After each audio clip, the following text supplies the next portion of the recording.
When Fig lies on her back on that yellow blanket and lets out a yawn that's almost too big for her tiny body, I always run my hand gently across her belly.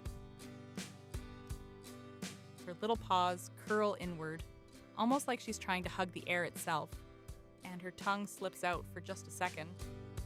It happens so often in our routine that it's become a small ritual between us.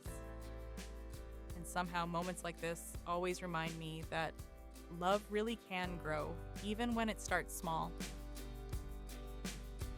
Fig is tiny.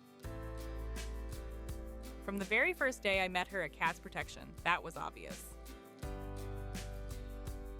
She fit entirely in my hands with that compact little body and the round belly that feels like part of her personality. They told us she wasn't growing like the other kittens and that there was a suspicion of feline dwarfism. It was rare, and no one really knew what to expect. But the moment I saw her, shy and curious at the same time, I felt completely drawn to her. Over time, we learned the little details that make up her way of moving through the world. Her legs are short compared to her body, so we made small adaptations around the house. We built little steps up to the sofa, and a ramp in the garden became almost like an adventure park for Fig.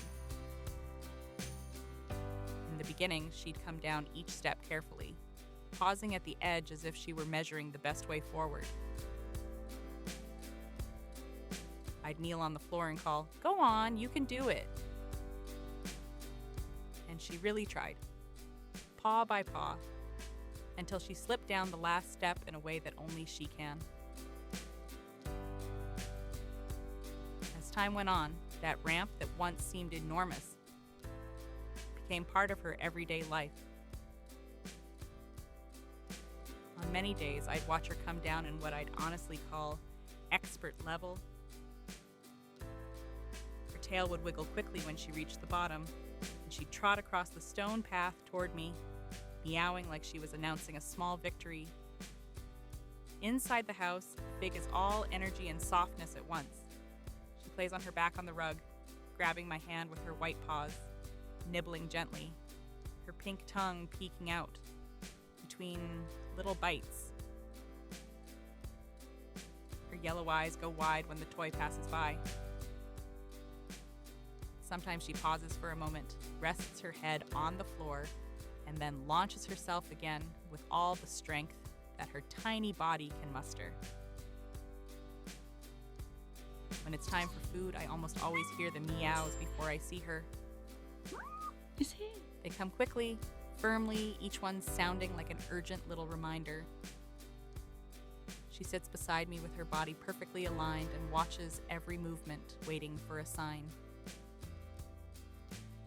As soon as the plate comes down, she leans forward with her round belly nearly touching the ground, completely focused on the smell and the affection. It's one of my favorite parts of living with her. Fig isn't the type to sit on my lap, but she always presses her body against my hip or my leg, as if that small point of contact is all she needs. The photos of her yawning on the blanket are an honest portrait of our life together. Calm, close, intimate. Even though no one really knows what it's like to live with a cat with dwarfism, learning to follow Fig's rhythm has shown me that every gesture of hers finds its own way to exist.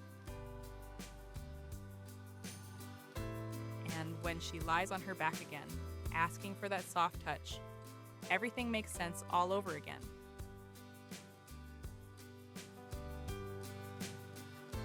In our routine, love grows like that. Small in size, enormous in the way it stays,